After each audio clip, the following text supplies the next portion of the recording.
Welcome once again to The Blueprints. This is Canada's Conservative Podcast. I'm your host, Jamie Schmale, Member of Parliament for Haliburton, Fourth and Lakes Brock, with new content every single Tuesday, 1:30 p.m. Eastern Time. I know it is the summer. You are the hardcore. You're sticking with us. And for that, we will continue to produce new content because we know the Liberal agenda never stops moving, and we need your help to push back against it. We need you to like, comment, subscribe, share this program, and together, we can push back against that agenda. If you can't watch or listen to this program at this exact moment, you can download it later on. Listen to it on platforms like Castbox, iTunes, Google Play, Spotify, you name it, it is out there. And I welcome to the show a first-time guest, Philip Lawrence, the Member of Parliament for Northumberland-Peterborough South, my neighbor to the south, and the Shadow Minister for National Revenue. Hello, Philip Lawrence. Hey, Jamie, it's a great to be here. An absolute privilege and honor to be what I believe is not just the best conservative, but the best podcast in Canada. Certainly the best podcast. That's what we're working towards every single Tuesday with new content to be Canada's #1 conservative podcast. And with words like that, why have we not had you on before? I don't understand. I'll have to talk to some people. Have my people talk to other people.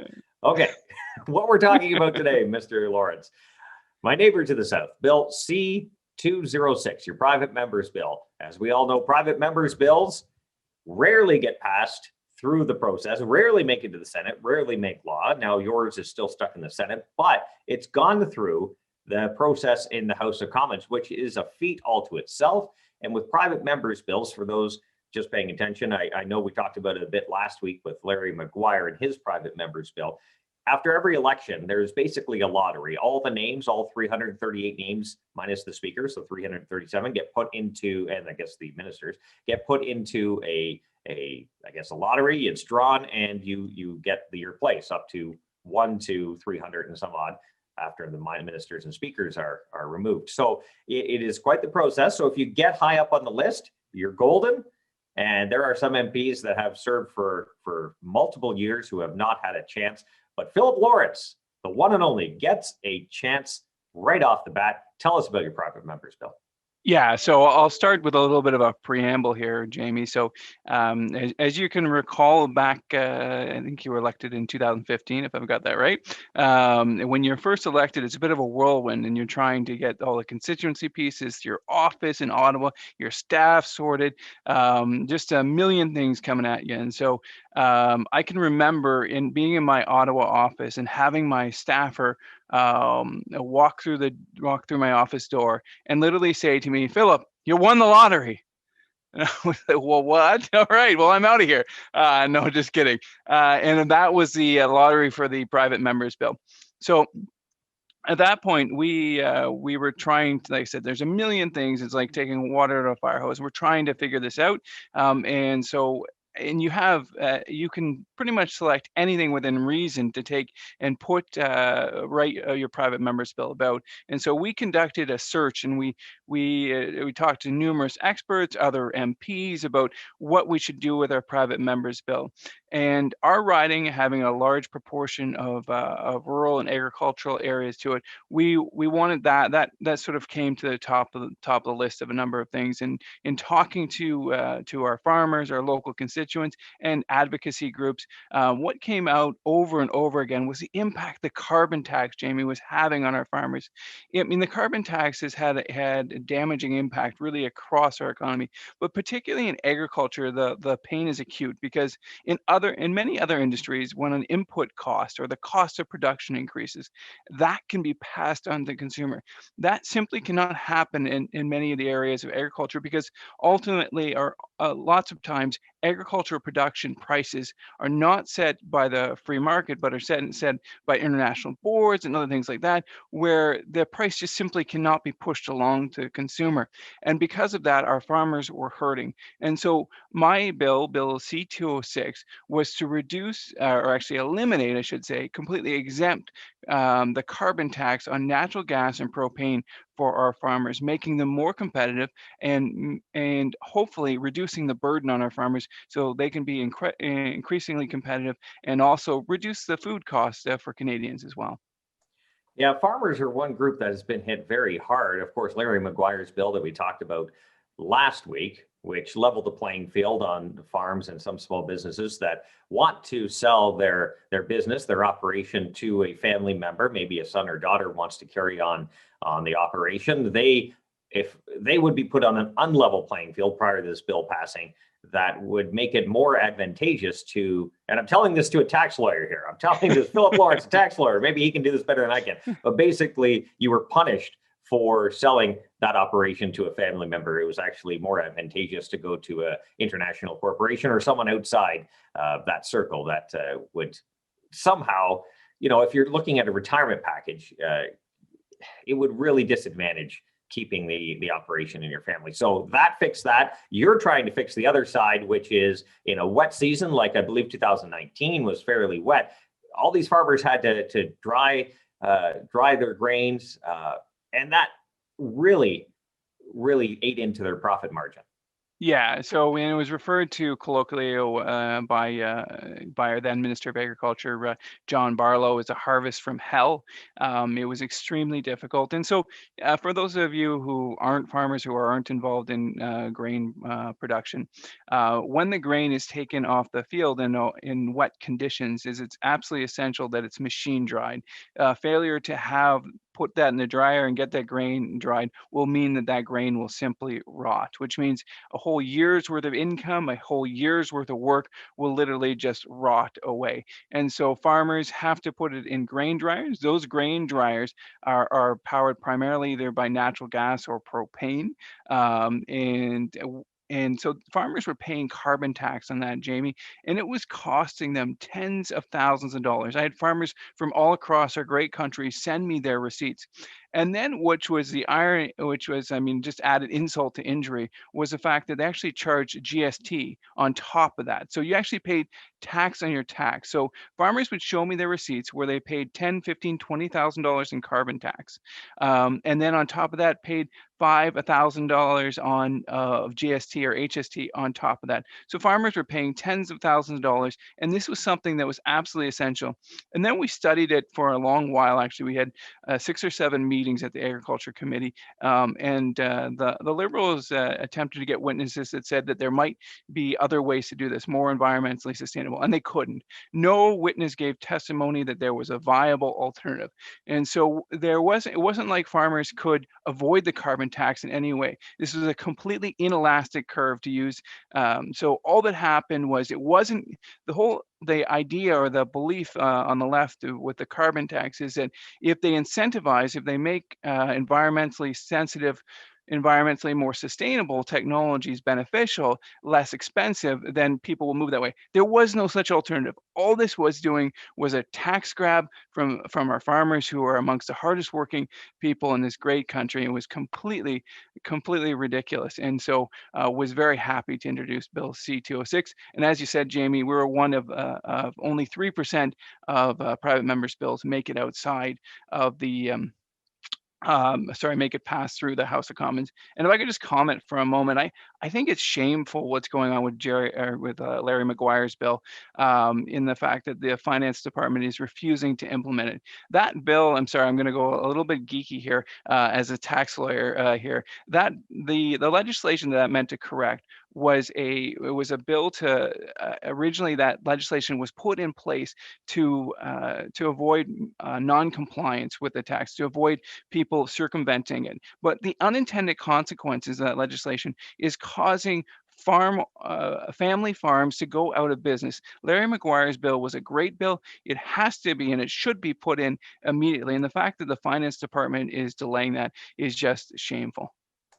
All right, you got a bit ahead of me here. I want to ask you about that, but before we jump to that, it is a minority parliament. Obviously, bills cannot proceed if there is not, in our case, as the opposition, to at least 2 party support of the major parties, 1 if you're the governing side. So your bill made it through the House of Commons process, through the committee stage. You're in the Senate. Who voted against it? Which party voted against your bill? Yeah, so I'll just set the context here. So we got on our side the Bloc Québécois, the New Democratic Party, not exactly climate change deniers, and the Green Party of Canada to support an exemption from the carbon tax, because all of those parties saw this was a common sense solution to help our farmers. And they realized that the tax on propane and natural gas, the carbon tax on natural gas and propane, there was no way for farmers to avoid it. There was no more economic or environmentally sensitive tool. So the only party to vote against this was the Liberal Party, with a notable exception of Francis Drouin, the one Liberal MP who broke ranks and actually voted for our legislation. And I thank Francis for that. But there was no really grounds for it, but I'll pass the floor back to you, as I tend to take up too much oxygen here. No, you're doing just fine. All right, let's throw the tax lawyer hat on. Let's talk about Larry Maguire's bill. Since we did that interview with him, the finance department has come out with a few notes, basically, as you said, almost saying, yeah, we're not going to implement this, but it is law. It passed the Senate. It got royal assent. Maybe just talk a bit about that and explain to it what the next steps are and why this is happening. Yeah, so it's part of a pattern, Jamie, a troubling pattern of this PMO. And I say PMO, it's not even the Liberal Party per se, but the PMO taking on greater and greater powers that they're not entitled to. So as you know, Jamie, of course, they ignored a call from Parliament to disclose certain documents to the parliamentary law clerk. We see once again that they're ignoring the will of Parliament by not implementing Larry Maguire's bill. And it's extremely disappointing that they won't put this. It was the will of the House of Commons, the will of Senate, that Larry Maguire's bill be implemented, and their failure to implement it is simply shameful. And this is exactly what Jody Wilson-Raybould, of course, she resigned last week, or said she wouldn't run again, I should say, last week. And it's what she was commenting to, I thought, in a very well drafted letter, that the continualized centralization and ignoring the power of Parliament is just so troubling and so difficult, because they're not just ignoring Jamie, you and I, which maybe is understandable to some people, but they're ignoring the will of Northumberland-Peterborough, south end of your riding, and of our people across Canada, because we're their voice in Parliament. It's a good tee up to the show for next week. Next week, we're going to talk to Michael Chong about those documents, about why the government is keeping the documents related to the firing of two scientists that were escorted out by the RCMP from the high security lab in Winnipeg, and continuing to lay. I guess the Liberals are hoping an election call happens so they can put that behind them and don't have to actually release those documents and tell Canadians why that happened and what's actually going on. But how is this possible? How can the executive branch continue to just basically push aside the legislative branch? This is very concerning. It's extremely concerning, and not just for a particular bill. And of course, as I've talked about, Larry Maguire's bill is very important for our farmers, particularly our family farms. And of course, we want to have the documentation with respect to the Winnipeg lab scientists. But it even has bigger repercussions than that, because it affects our entire democracy. Like I said, Jody Wilson-Raybould wrote about it in her resignation letter. Parliament is critical. It's a core of our democracy. When we start ignoring the will of Parliament, they said, we are ignoring the will of the people, which is an incredibly dangerous precedent. And I must say, we need to make sure that we have an Aaron O'Toole government going forward, because that's the only way we really get to the root of this corruption, is that we elect Aaron O'Toole as the next Prime Minister of Canada. All right. Well, we only have a few more minutes left, but I just want to continue on about those in the agriculture sector. These individuals, these family operations, in many cases, are the stewards of the land. They are using techniques that help reduce their footprint. They are the ones looking after the land, producing food that we can eat, that we can export, that we can help feed the world. So we want to make sure that they are competitive, that they are able to make a living at the end of the day, and make it actually worthwhile to transfer that operation to the younger generation so that they can continue the proud tradition of feeding Canadians and feeding the world. Absolutely, well said. Instead, I was talking to. I have a little bit of land out out in Orono where I live, and we lease that out to a local farmer. And so he came over, and we were talking about the field, and he was talking about his GPS. His GPS is literally down to a half an inch. That's how precise he is. So that makes sure that he doesn't use any more fertilizer, any more herbicide or fungicide or insecticide that's necessary to limit his footprint. But what farmers need to do is they need to be able to invest. And if the government takes all of their capital, they have the inability. And so the idea that by putting in the carbon tax, we make farmers more environmentally is exactly the opposite. We're taking money away from them that they can't invest in new GPS technology, that they can't invest in new, more environmentally sustainable technology. We need to make sure that farmers are profitable, that they have capital to reinvest in their operations because it's thin margins. And if we're taking all of their capital, they simply can't reinvest in environmental technologies. Sounds like what most small businesses across Canada are talking about right now, their lack of ability to be competitive in not only domestic markets, but international markets. And it's hard to invest in those things. It's hard to give raises to their employees when they're having trouble coming up with the next great product or service that people want to buy and continuing to innovate. So yes, I think that's a general statement across the small business atmosphere as it stands right now in this country. So Philip, I always give the guests the last word. So maybe I'll turn it over to you, and you can take it away just to give your final thoughts and comments on the bill or whatever's on your mind. Let's hear what's on the mind. Well, maybe we don't want to hear what's on the mind of Philip Lawrence, but thanks very much, Jamie. And I'll start out by saying thank you very much, Jamie, for all the support you've given to me.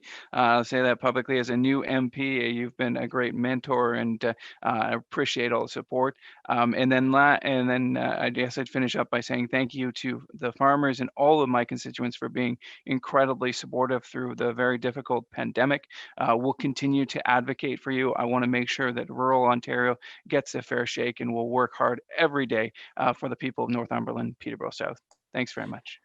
He is very smooth, ladies and gentlemen. Philip Lawrence, the Member of Parliament for Northumberland-Peterborough South, although when he was in the chair, very temporarily, he got my riding name wrong. I will make sure I get his name and his riding right. He's also the Shadow Minister for Revenue. We do appreciate his time, his energy, his enthusiasm, and his dedication to helping ensure that our agriculture community remains strong and vibrant for this generation and the next. Again, new content every single Tuesday, 1:30 p.m. Eastern Time. We are not stopping. We are not slowing down. We are going to keep pushing back against the ever-moving liberal agenda, but we need your help to do that as well. We need you to like, comment, subscribe, share this program. If you can't watch it all now, you can listen to it. Download it on platforms like CastBox, iTunes, Google Play, Spotify, you name it. It is out there. Thank you so much for joining us. And remember, low taxes, less government, more freedom. That is the movement.